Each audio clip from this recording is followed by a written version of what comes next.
ಸರ್ಕಾರದ ಗಮನಕ್ಕೆ ತರೋದಕ್ಕೆ ಏನಂದ್ರೆ, ಮೊದಲನೇದಾಗಿ ಮಧು ಬಂಗಾರಪ್ಪನವ್ರನ್ನ ಮತ್ತೆ ಆ ಇಲಾಖೆನ ನಾನು ಅಭಿನಂದನೆ ಸಲ್ಲಿಸ್ತೇನೆ. ಎರಡನೇದು ಏನಪ್ಪಾ ಅಂತ ಹೇಳಿದ್ರೆ, KPSC ಶಾಲೆಗೆ ಮತ್ತೆ ಆದರ್ಶ ವಿದ್ಯಾಲಯಕ್ಕೆ PMC ಸ್ಕೂಲ್ಗೆ ಇವರು ಟ್ರಾನ್ಸ್ಫರ್ ಆಗುವಂತ ಸಂದರ್ಭದಲ್ಲಿ ಮಾನ್ಯ ಸಭಾಧ್ಯಕ್ಷರೇ, ಎಲ್ಲಿ ಕಡಿಮೆ ವಿದ್ಯಾರ್ಥಿಗಳಿರ್ತಾರೋ ಅಲ್ಲಿ ಆಪ್ಷನ್ಗಳನ್ನ ತಗೊಂಡ್ಬಿಡ್ತಾರೆ ಟೀಚರ್ಸ್ಗಳು. ಅದಕ್ಕೆ ಇದನ್ನ ಫಸ್ಟ್ ಪ್ರಿಯಾರಿಟಿ ಕ್ರಿಟಿಕಲ್ ಪಾತ್ ಅಂತ ಹೇಳ್ಬಿಟ್ಟು ಇದನ್ನ ಮಾಡಿದ್ದಾರೆ.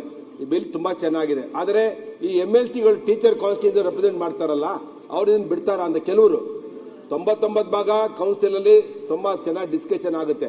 ಇದು ಎಲ್ಲಿ ಹಾಳಾಗಿದೆ, ಶಿಕ್ಷಕರುಗಳದ ಒಂದು ಕಾನೂನು ತರಬೇಕಾದ್ರೆ ಈ ಸರ್ಕಾರಕ್ಕೆ ಎಲ್ಲಿ ಸಮಸ್ಯೆ ಅಂತ ಹೇಳಿದ್ರೆ, ಅಲ್ಲಿಂದ ರೆಪ್ರೆಸೆಂಟೇಟ್ ಮಾಡಿರ್ತಲ್ಲ ಟೀಚರ್ಸ್ಗಳು, ಅಲ್ಲಿರುವಂತ ಯೂನಿಯನ್ಗಳಲ್ಲಿ ಕೆಲವರು ಬರ್ತಾರೆ ಇವಕ್ಕೆಲ್ಲ ಆಗದಲೇ ಇರೋದಕ್ಕೆ ತಡೆ ಮಾಡೋದಕ್ಕೆ ಮತ್ತು ಇವಕ್ಕೆಲ್ಲ ಗೊಂದಲಗಳು ಸೃಷ್ಟಿ ಮಾಡಿ ಇವತ್ತೇನಾದ್ರೂ ಎಜುಕೇಶನ್ ಸಿಸ್ಟಮ್ ಅಲ್ಲಿ ಕೆಲವು ಶಿಕ್ಷಕರು ಸರಿಯಾಗಿ ಪಾಠ ಮಾಡಲ್ಲ, ಮತ್ತೆ MLCಗಳಾಗಿರೋ ಹಿಂದ್ಗಡೆ ಕ್ಯಾಂಪೇನ್ ಮಾಡೋದು, ಮತ್ತೆ ಇವೆಲ್ಲವೂ ಸರ್ಕಾರಿ ಶಾಲೆಗಳನ್ನ ನಾವು ಕಾಣ್ತೇವೆ.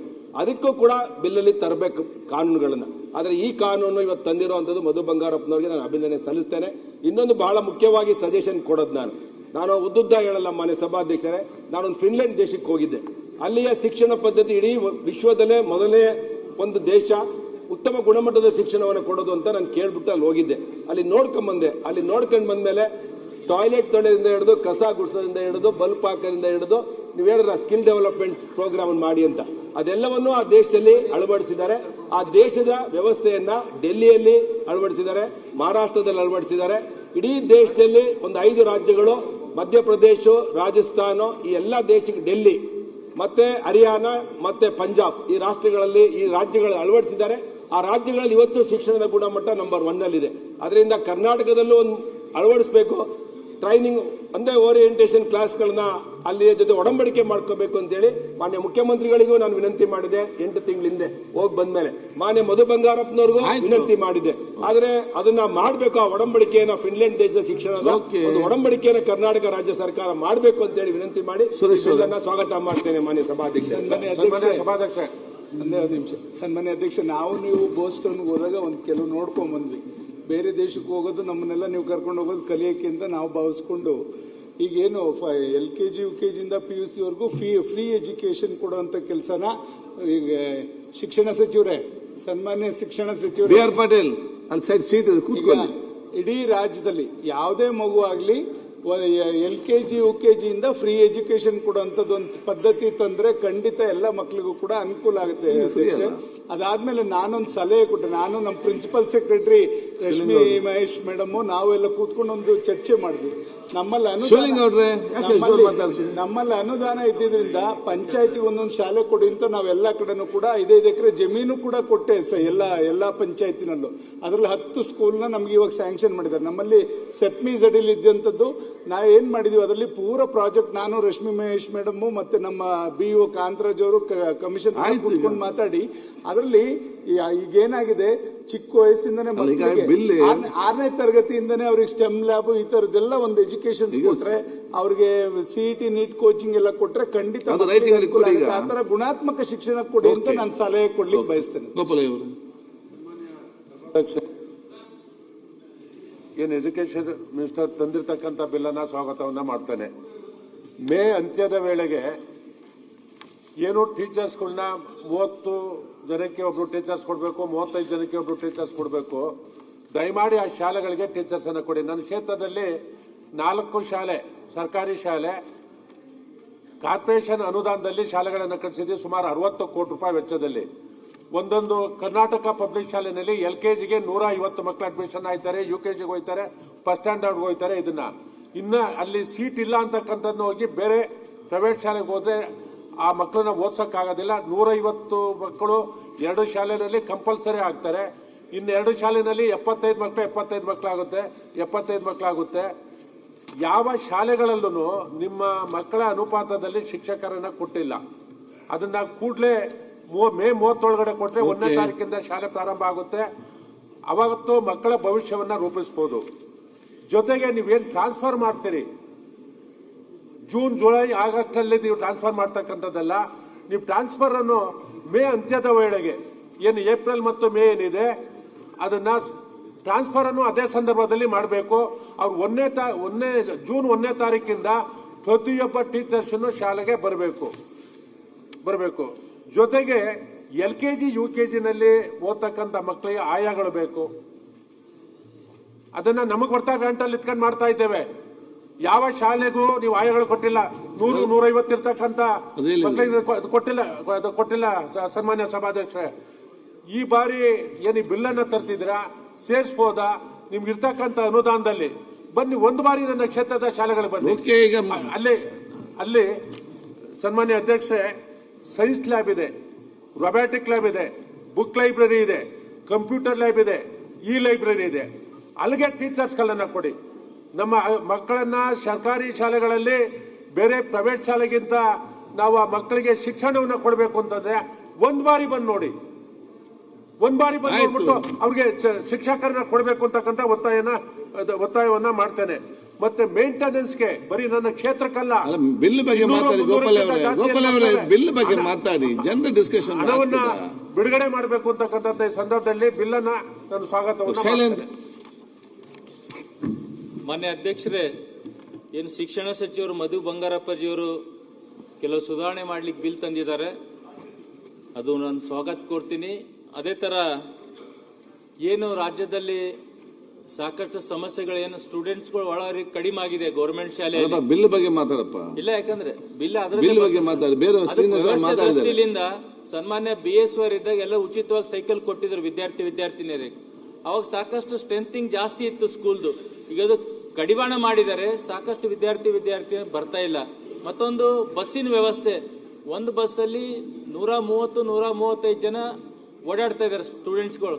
ಪ್ರತಿಯೊಂದು ಗ್ರಾಮದಲ್ಲಿ ಇಡೀ ರಾಜ್ಯದಲ್ಲಿ ಎಲ್ಲಾ ವಿಧಾನಸಭಾ ಸದಸ್ಯರು ಕೇಳಬಹುದು, ಪ್ರತಿಯೊಂದು ಸರ್ಕಾರಿ ವಿದ್ಯಾರ್ಥಿನಿಯರು ಸ್ಕೂಲಿಗೆ ಹೋಗ್ಲಿಕ್ಕೆ ತೊಂದರೆ ಆಗ್ತಾ ಇದೆ, ಸರ್ಕಾರಿ ಶಾಲೆಗೆ ಬರ್ತಾ ಇಲ್ಲ, ಆದ್ಯತೆ ಮೇರೆ ಪ್ರೈವೇಟ್ ಸ್ಕೂಲಿಗೆ ಹೋಗ್ತಾ ಇದ್ದಾರೆ.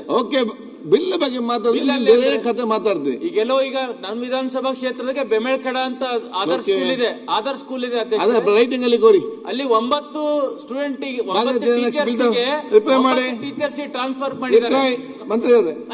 ಅದನ್ನು ಕೊಡ್ಲಿಕ್ಕೂ ಆಗ್ತಾ ಇಲ್ಲ. ಬೆಮೆಳ್ಕಡ ಮನೆಯ ಸಚಿವರೇ, 9 ರೈಟಿಂಗ್ ಅಲ್ಲಿ ಕೊಡಕ್ ಹೋಗಿ ರೈಟಿಂಗ್ ಅಲ್ಲಿ ಕೊಡ್ಲಿಲ್ಲ, ಸ್ಕೂಲ್ ಬಗ್ಗೆ ನೆನಪಿಲ್ಲ.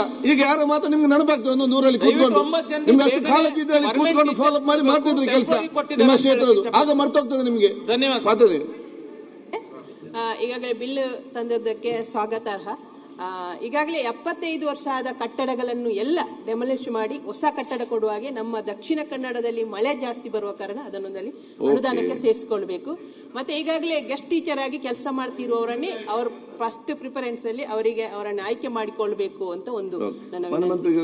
ಮತ್ತೆ ನಮ್ಮಲ್ಲಿ ಈಗಾಗಲೇ ಹಳೆ ವಿದ್ಯಾರ್ಥಿಗಳ ಸಂಘಗಳನ್ನು ಮಾಡ್ತಿದ್ದೇವೆ ಸ್ಕೂಲಲ್ಲಿ.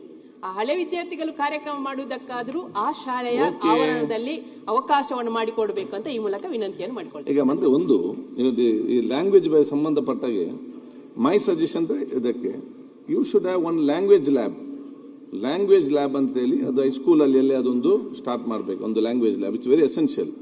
ಯಾಕೆಂತ ಹೇಳಿದ್ರೆ ನಮ್ಮ human resources not only for India, entire world we can give such strength India has got. ಈಗ ಇಂಗ್ಲಿಷ್ ಅವರು ಹೇಳಿದ್ರು, ಕೆಲವು ಕಂಟ್ರಿಯಲ್ಲಿ ಮಾತ್ರ ಇಂಗ್ಲಿಷ್ ಇರುವುದು. ನೀವು ಕೊರಿಯಾ ಹೋದ್ರೆ ಕೊರಿಯಾ ಬಿಟ್ಟು ಭಾಷೆ ಅವ್ರಿಗೆ ಗೊತ್ತಿಲ್ಲ, ಚೈನಾಕ್ಕೆ ಹೋದ್ರೆ ಚೈನಾ ಬಿಟ್ಟು ಬೇರೆ ಭಾಷೆ ಗೊತ್ತಿಲ್ಲ, ಜಪಾನ್ ಹೋದ್ರೆ ಜಪಾನ್ ಬಿಟ್ಟು ಅವ್ರಿಗೆ ಗೊತ್ತಿಲ್ಲ, ಜರ್ಮನ್ ಮಾತಾಡೋದಿಲ್ಲ ಗೊತ್ತಿದ್ರು ಕೂಡ. ಸೊ ನಾವು ಇಂಗ್ಲಿಷ್ ಕನ್ನಡ ನಾವು ಕಲಿಲೇಬೇಕು ಎಲ್ಲರೂ ಕೂಡ ಕಡ್ಡಾಯವಾಗಿ. ಕನ್ನಡ ಜೊತೆಯಲ್ಲಿ ಇಂಗ್ಲಿಷ್, ಜರ್ಮನ್ ಯಾವುದೆಲ್ಲ ಭಾಷೆ, ಫ್ರೆಂಚ್, ಸ್ಪ್ಯಾನಿಷ್ ಅಲ್ಲಿ ಹೋದರೆ ನಮಗೆ ಉದ್ಯೋಗ ಇಲ್ಲೇ ಇರಬೇಕು ಅಂತ ಅವಕಾಶ ಸಿಕ್ಕಿದೆ, ಅವಕಾಶ ಇದೆ. So think of this also, language lab where all language will be available to the students. ಅಧ್ಯಕ್ಷರೇ, ನಾನು ಮಾನ್ಯ ಸಭಾಧ್ಯಕ್ಷರೇ, ಎಲ್ಲಾ ಸದಸ್ಯರ ಒಂದು ಸಲಹೆಯನ್ನು ಹಿರಿಯರೇನು ಹೇಳ್ತಾರೆ ಅಂತ. ಈಗ ಈ ಮಸೂದೆ ತಿದ್ದುಪಡಿ ಉದ್ದೇಶನೇ ಬೇರೆ ಚರ್ಚೆ ಆಗ್ತಾ ಇರೋದು. ಹೌದು, ಇಲ್ಲ ಈಗ ನೀವು ವರ್ಗಾವಣೆ ಬಗ್ಗೆ ಹೌದು ಅದೇ ಮಾತಾಡಿದೆ. ನಿಮ್ಮ ಅಭಿಪ್ರಾಯ ಈಗ ಅಲ್ಲ ಅಧ್ಯಕ್ಷರೇ, ಮಸೂದೆಯನ್ನು ಕೆಲವು ತೊಡಗಳನ್ನು ನಿವಾರಣೆ ಮಾಡ್ಕೋಬೇಕಂತ ಮಾನ್ಯ ಸಚಿವರು ತಂದಿದ್ದಾರೆ, ಅದನ್ನು ಒಪ್ಪಲೇಬೇಕು. ಓಕೆ. ಆದರೆ ತಾವು ಈಗ ತಾನೇ ಹೇಳಿದಾಗೆ ಮತ್ತು ರಾಯರೆಡ್ಡಿ ಅವರು ಹೇಳಿದಾಗೆ ಇದು ಚರ್ಚೆ ಒಂದು ಬೇರೆ ದಿಕ್ಕಿನಲ್ಲಿ ಹೋಗ್ತಾ ಇದೆ. ಓಕೆ. ಈಗ ಸರ್ಕಾರದವರೇನು KPSC ಸ್ಕೂಲ್ ತೆಗೆಯುವಂಥದ್ದನ್ನು ಪ್ರಯತ್ನ ಮಾಡ್ತಾ ಇದ್ದಾರೆ. ಇದ್ರ ಬಗ್ಗೆ ನಾನು ಕಾರವಾರದ ಪತ್ರಿಕೆಯಲ್ಲಿ ವರದಿ ನೋಡಿದ್ದೀನಿ, ತುಮಕೂರು ವರದಿ ನೋಡಿದ್ದೀನಿ, ಅಲ್ಲಿ ಗೊಂದಲಗಳು ಸೃಷ್ಟಿಯಾಗಿದ್ದಾವೆ. ನಾನು ಮಾಧ್ಯಮದಲ್ಲಿ ಬಂದಂಥ ವರದಿಯ ಮೇಲೆ ಆಧಾರ ಮಾತಾಡ್ತಾ ಇದ್ದೀನಿ. ಮಾನ್ಯ ಅಧ್ಯಕ್ಷರೇ, ಏನಾಗಿದೆ, ಈಗ ಅಧಿಕಾರಿಗಳಿಗೆ ಆದೇಶ ಕೊಟ್ಟಿದ್ದಾರೆ ಇವರು ಈ KPSC ಸ್ಕೂಲ್ಗಳಿಗೆ ಶಾಲೆಗಳ ಶಿಕ್ಷಕರನ್ನು ನೇಮಕ. ಆದರೆ ಎಂಥವ್ರು ಅಂದರೆ ಅವನಿಗೆ ಇಂಗ್ಲೀಷೇ ಬರೋದಿಲ್ಲ, ಕನ್ನಡ ಶಿಕ್ಷಕ, ಅವನಿಗೆ ಇಂಗ್ಲೀಷ್ ಪಾಠ ಹೇಳಕ್ಕೆ ಕಳಿಸ್ತಾ ಇದ್ದಾರೆ. ಅವನಿಗೆ ಸಾಮಾಜಿಕ ವಿಜ್ಞಾನದಲ್ಲಿ ಅವನು ಓದಿದ್ದಾನೆ, ಅವನಿಗೆ ವಿಜ್ಞಾನ ಹೇಳೋದಕ್ಕೆ ಕಳಿಸ್ತಾ ಇದ್ದಾರೆ. ಈ ಥರ ಗೊಂದಲಗಳು ಭಾಳ ಇದ್ದಾವೆ. ಅಧಿಕಾರಿಗಳ ಜೊತೆಗೆ ನಾನು ಮಾತಾಡಿದ್ದೀನಿ, ಅದನ್ನೆಲ್ಲ ನಿವಾರಣೆ ಮಾಡಬೇಕು ಅಂತ ನಂದು ವಿನಂತಿ. ಸಚಿವರೇ, ಆಮೇಲೆ ತಾವು ಹೇಳಿದಾಗ ಮನೆ ಅಧ್ಯಕ್ಷರೇ, ನಾನು ಇಂಗ್ಲೆಂಡಿಗೆ 4 ಸಲ ಹೋಗಿದ್ದೆ. ಅಲ್ಲಿ ಪ್ರಾದೇಶಿಕ ಭಾಷೆಗಳು ಬೇರೆ ಇದಾವೆ. ಇಂಗ್ಲೀಷ್ ಆಳುವಂಥ ಭಾಷೆ ಅಲ್ಲದು, ಇದು ಬದುಕು ಭಾಷೆ ಆಗಿದೆ. ಮೊನ್ನೆ ಮಧುವರೇ, ಇದು ಇಂಗ್ಲೀಷು ಬದುಕು ಭಾಷೆ ಆಗಿದೆ.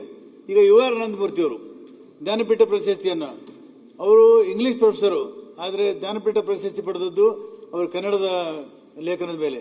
ಹೀಗಾಗಿ ಇವತ್ತು ಕನ್ನಡವನ್ನ ಸಾಮಾನ್ಯವಾಗಿ ಆಯ್ತು ಇಲ್ಲ, ಲಂಕೇಶ್ವರ್ ಅವ್ರ ಮೂಲವತ್ತು ಕನ್ನಡ. ಚಂಪಾ ಇಂಗ್ಲಿಷ್ ಪ್ರೊಫೆಸರು, ಅವರು ಕನ್ನಡದಲ್ಲಿ ಪ್ರಾಧಾನ್ಯತೆ ಹೊಂದಿದ್ರು. ಹಾಗಾಗಿ ನಾನು ವಿನಂತಿಯನ್ನು ಮಾಡ್ಕೊಳ್ಳೋದಂದ್ರೆ, ಮುಂದೆ ಬರುತ್ತಂತ ದಿನಗಳಲ್ಲಿ ಮಕ್ಕಳಿಗೆ ಆ ಕಡೆ ಇಂಗ್ಲೀಷು ಇಲ್ಲ, ಆ ಕಡೆ ಕನ್ನಡನೂ ಇಲ್ಲ, ಆ ಥರ ಆಗಬಾರ್ದು ಅನ್ನುವಂಥದ್ದು ಸದುದ್ದೇಶದಿಂದ ಹೇಳ್ತಾ ಇದ್ದೀನಿ. ದಯಮಾಡಿ ಅದ್ರ ಬಗ್ಗೆ ಗಮನ ಕೊಡಬೇಕು. ಮತ್ತು ಮಾನ್ಯ ಸಭಾಧ್ಯಕ್ಷರು ಹೇಳಿದಾಗೆ ಬದುಕು ಭಾಷೆ ಬರೀ ಇಂಗ್ಲೀಷ್ ಒಂದೇ ಅಲ್ಲ. ಜರ್ಮನಿ ಬೇರೆ ಇದೆ, ಬೇರೆ ಬೇರೆ ದೇಶಗಳಲ್ಲಿ ಬೇರೆ ಬೇರೆ ಭಾಷೆ ಇದೆ, ಫ್ರೆಂಚ್ ಭಾಷೆ ಇದೆ. ಹಾಗಾಗಿ ರಾಯರೆಡ್ಡಿ ಅವರ ಮಾತಿಗೆ ನಾನು ಒಪ್ತೀನಿ. ಇದು ಇಂಗ್ಲಿಷು ಶ್ರೀಮಂತರ ಭಾಷೆ ಆಗಿದೆ, ಬಡವರ ಭಾಷೆ ಕನ್ನಡ ಆಗಿದೆ. ಇದನ್ನು ಶ್ರೀಮಂತಿಕೆಗೊಳಿಸಬೇಕಾಗಿದ್ರೆ ನೀವು ಕನ್ನಡ ಶಿಕ್ಷಣವನ್ನು, ಗುಣಮಟ್ಟವನ್ನು ಸುಧಾರಣೆ ಮಾಡಬೇಕು.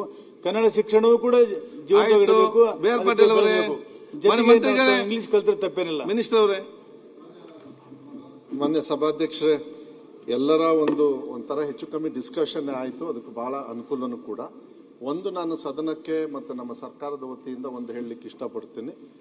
ನಮ್ಮ ರಕ್ತ ಕನ್ನಡ, ಅದು ಯಾವುದೇ ಕಾರಣಕ್ಕೂ ಬದಲಾವಣೆ ಮಾಡೋದಕ್ಕೆ ಯಾರಿಂದನೂ ಸಾಧ್ಯ ಇಲ್ಲ. ಅದನ್ನು ನಾನು ಹೇಳಲಿಕ್ಕೆ ಇಷ್ಟಪಡ್ತೀನಿ. ಆದರೆ ಮಕ್ಕಳ ಭವಿಷ್ಯ ಬಂದಾಗ ಈ ಥರ ಚರ್ಚೆಗಳಾಗ್ತಕ್ಕಂಥದ್ದು ಬದಲಾವಣೆಯಲ್ಲಿ ಬಂದುಬಿಟ್ಟಿದೆ. ಅದನ್ನು ನಾನು ಹೇಳಲ್ಲ. ಆಮೇಲೆ ಕಡ್ಡಾಯವಾಗಿ ಕನ್ನಡ ಮಾತಾಡ್ತಕ್ಕಂಥದ್ದು, ಇಲ್ಲ ಕಲಿಸ್ತಕ್ಕಂಥದ್ದು, choice of the language lies with the parent. ಇದನ್ನು ಸುಪ್ರೀಂ ಕೋರ್ಟ್ ಅಲ್ಲೂ ಕೂಡ ಒಂದು ರೂಲಿಂಗ್ ಇದೆ. ಮೀಡಿಯಂ ನೀವು ಇದನ್ನ ಮಾಡಬೇಕು ಅಂತ ಹೇಳಿ ನಮ್ಮಲ್ಲಿ ಅಧಿಕಾರ ಹಂಗಂದ ತಕ್ಷಣ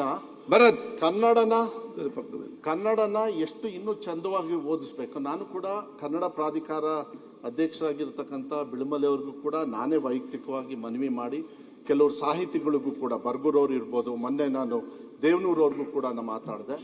ಲ್ಯಾಂಗ್ವೇಜ್ ಹೇಗಿದ್ರು first language, second language Kannada ಇದೆ. ಯಾಕಂದ್ರೆ ಇದು ಬಹಳ ಮುಖ್ಯ. ಇಲ್ಲಿಂದ ಒಂದು ಒಳ್ಳೆ ಸಂದೇಶ ಹೋಗಬೇಕು. ಇವತ್ತು ಅವಕಾಶನೂ ಕೂಡ ಸಿಕ್ಕಿದೆ ಈ ಬಿಲ್ ಮೂಲಕ. ಏನು ಅಂತ ಹೇಳಿದ್ರೆ, ಕನ್ನಡನೇ ಇನ್ನೂ ಚಂದವಾಗಿ, ಇನ್ನೂ ಅರ್ಥಪೂರ್ಣವಾಗಿ, ಇನ್ನೂ ಡೆಪ್ತ್ ಆಗಿ ಹೆಂಗೆ ನಾವು ಕಲಿಸ್ಬೇಕು ಮಕ್ಕಳಿಗೆ, ಅದನ್ನ ನೀವು ಸಜೆಷನ್ ಕೊಡಿ. ನಾವು ಯಾವತ್ತೂ ಕೂಡ ಅದನ್ನ ಅನುಷ್ಠಾನ ಮಾಡ್ತಕ್ಕಂಥದ್ದನ್ನ. ಯಾಕಂದ್ರೆ ಕರ್ನಾಟಕದಲ್ಲಿ ಕನ್ನಡ ಈಗ ಮುಖ್ಯಮಂತ್ರಿಗಳು ಇಲ್ಲೇ 2ನೇ ಸತಿ ಮುಖ್ಯಮಂತ್ರಿಗಳಾಗಿದ್ದಾರೆ ಅಂತ ಹೇಳಿದ್ರೆ, ಅದು ಕನ್ನಡ ಶಾಲೆಯಲ್ಲೇ ಓದಿ ರಾಜ್ಯದ 2ನೇ ಬಾರಿ ಮುಖ್ಯಮಂತ್ರಿಗಳಾಗಿದ್ದಾರೆ. ನನ್ನ ತಂದೆ ಬಂಗಾರಪ್ಪಾಜಿಯವರು ಕೂಡ ಆ ರೀತಿ ಸಾಕಷ್ಟು ಇಲ್ಲಿ ಆ ಸ್ಥಾನದಲ್ಲಿ ಕೂತಿರ್ತಕ್ಕಂಥವ್ರು ಕನ್ನಡ ಮೀಡಿಯಂ ಅಲ್ಲೇ ಬಂದು ಓದಿದ್ದಾರೆ. ಅದನ್ನ ಅಲ್ಲ ನಾನು ಅದನ್ನೇ ಹೇಳಿ ಒಂದ್ ನಿಮಿಷ ಬಿಡ್ತೀನಿ. ಅದಕ್ಕೆ ಯಾವುದೇ ಕಾರಣಕ್ಕೂ ಕೂಡ ಕನ್ನಡದಲ್ಲಿ ಆ ಭಾಷೆನ ನಾವು ಎಷ್ಟು ಮುಖ್ಯವನ್ನ ಕೊಡಬೇಕು ಅದನ್ನ ಕೊಡ್ತಕ್ಕಂಥದ್ದು ನಾವು ಕೊಡ್ತೀವಿ. ಅದನ್ನ ಯಾವುದೇ ನಾವು ಬದಲಾವಣೆ ಮಾಡೋದಿಲ್ಲ. ಈಗ ಮಾನ್ಯ ಅರ್ಗ ಜ್ಞಾನೇಂದ್ರ ಅವರು ಹಿರಿಯ ಸದಸ್ಯರು ಕೂಡ ಹೇಳಿದ್ರು, ಮಲೆನಾಡು ಭಾಗದಲ್ಲಿ ನೀವು ಇದು ರಿಲ್ಯಾಕ್ಸೇಷನ್ ಕೊಡ್ಬೇಕಂತ ಹೇಳಿ. ಆ ರಿಲ್ಯಾಕ್ಸೇಷನ್ ಕೂಡ ಇದೆ. ಇದನ್ನ ಏನು ನಾವು ಕ್ರಿಟಿಕಲ್ ಪೋಸ್ಟ್ ಅಂತ ಯಾಕೆ ತಗೋತಾ ಇದೀವಿ ಅಂದ್ರೆ, ಯಾರು ಒಳ್ಳೊಳ್ಳೆ ಟೀಚರ್ಸ್ ಅಲ್ಲ ಯಾರು ಕ್ವಾಲಿಫೈ ಆಗ್ತಾರೆ ಟ್ರಾನ್ಸ್ಫರ್ಸಿಗೆ, ಯಾಕೆಂದ್ರೆ ಇದು ಟ್ರಾನ್ಸ್ಫರ್ಸ್ನ ವರ್ಷ ಕೌನ್ಸಿಲಿಂಗ್ ಅಲ್ಲಿ ಅವ್ರ ರೈಟ್ಸ್ ಅಲ್ಲಿ ಮಾಡೋದ್ರಿಂದ ಅವ್ರು ಎಲ್ಲಾದ್ರೂ ಕೆಲವರು ಸಾಕಷ್ಟು ಟೀಚರ್ಸು ಕಮ್ಮಿ ನಂಬರ್ಸ್ ಅಲ್ಲಿ ಇರಲಿ ಹೋಗ್ಬಿಡ್ತಾರೆ. ಅದನ್ನ ಅವಾಯ್ಡ್ ಮಾಡಬೇಕು. ಶಿಕ್ಷಣಕ್ಕೆ ಒತ್ತನ್ನ ಕೊಡಬೇಕು ಅಂತ ಒಂದೇ ನಿಟ್ಟಿನಲ್ಲಿ. ಯಾಕಂದ್ರೆ ಒಂದ್ ಕಡೆಗೆ ನನಗೆ ಕೊರತೆನೂ ಕೂಡ ಇರೋದು ತಮಗೆ ಗೊತ್ತಿದೆ. ಅದಕ್ಕೆ ನಾವು ಪ್ರಯಾರಿಟಿ ಮೇಲೆ ಇದೆಲ್ಲ ಫುಲ್ ಆಗಿಬಿಟ್ರೆ ಆಮೇಲೆ ಇಲ್ಲಿ ಕೊಡ್ತಕ್ಕಂಥದ್ದು. ಆಮೇಲೆ ನಿಮಗೆಲ್ಲ ಚೆನ್ನಾಗಿ ಗೊತ್ತಿದೆ, ನಾವು ಕ್ವಾಲಿಫೈಡ್ ಗೆಸ್ಟ್ ಟೀಚರ್ಸ್ನು ಕೂಡ ಅಶ್ವಥ್ ಅವರೇ ನಾವು ಕೊಡ್ತಾ ಇದ್ದೀವಿ. ಹೋದ್ ಸತಿ ಮಾನ್ಯ ಮುಖ್ಯಮಂತ್ರಿಗಳು ಬಜೆಟ್ ಅಲ್ಲೇ ಅನೌನ್ಸ್ ಮಾಡಿಸಿದೆ, ಸರ್ ದಯವಿಟ್ಟು ಸರ್ ಶಿಕ್ಷಣ ಇಲಾಖೆಯಲ್ಲಿ ಕೊರತೆ ಜಾಸ್ತಿ ಇರೋದ್ರಿಂದ ಮಕ್ಕಳಿಗೆ ಪಾಠನೇ ಹೇಳ್ಕೊಡ್ಲಿಲ್ಲ ಅಂದ್ರೆ ಕಷ್ಟ ಆಗ್ಬಿಡುತ್ತೆ. ಅಟ್ಲೀಸ್ಟ್ ಟೀಚರ್ಸ್ ಯಾರು ಇರ್ಬೇಕು, ಅಟ್ಲೀಸ್ಟ್ ಗೆಸ್ಟ್ ಟೀಚರ್ಸ್ ಇರ್ಬೇಕು. ಈಗ ಒಂದೇ ಸತಿಗೆ ನಾನು ರಿಕ್ರೂಟ್ಮೆಂಟ್ ಮಾಡೋಕ್ಕಾಗಲ್ಲ. ಸುಮಾರು 50-60 ಸಾವಿರ ಟೀಚರ್ಸ್ ಕಮ್ಮಿ ಇದೆ. ಒಂದೇ ಸತಿ ಮಾಡೋದಕ್ಕೆ ಅಸಾಧ್ಯ. ತಮಗೂ ಗೊತ್ತಿದೆ, ತಮ್ಮ ಸರ್ಕಾರದಲ್ಲೂ ಕೂಡ ಕಮ್ಮಿ ಮಾಡಿದ್ರಿ, ನಮ್ಮ ಹಿಂದಿನ ಸರ್ಕಾರದಲ್ಲೂ ಕೂಡ ಕಮ್ಮಿ ಆಗಿದೆ. ಈಗ ಬರ್ತಕ್ಕಂಥದ್ದನ್ನು ಕೂಡ ನಾವು ತಗೊಳ್ಬೇಕಾದ್ರೆ ಕಲ್ಯಾಣ ಕರ್ನಾಟಕಕ್ಕೆ ಹೆಚ್ಚು ಒತ್ತನ್ನು ಕೊಡ್ತಾ ಇದೀವಿ. ಯಾಕಂದ್ರೆ ಅಲ್ಲಿ ಶಿಕ್ಷಕರು ಕೂಡ ಹೆಚ್ಚಿನ ವಿಡಿಯೋಗಳಿಗೆ ಪ್ರತಿಧ್ವನಿ ಯೂಟ್ಯೂಬ್ ಚಾನೆಲ್ ಸಬ್ಸ್ಕ್ರೈಬ್ ಮಾಡಿ, ಬೆಲ್ ಐಕಾನ್ ಕ್ಲಿಕ್ ಮಾಡಿ.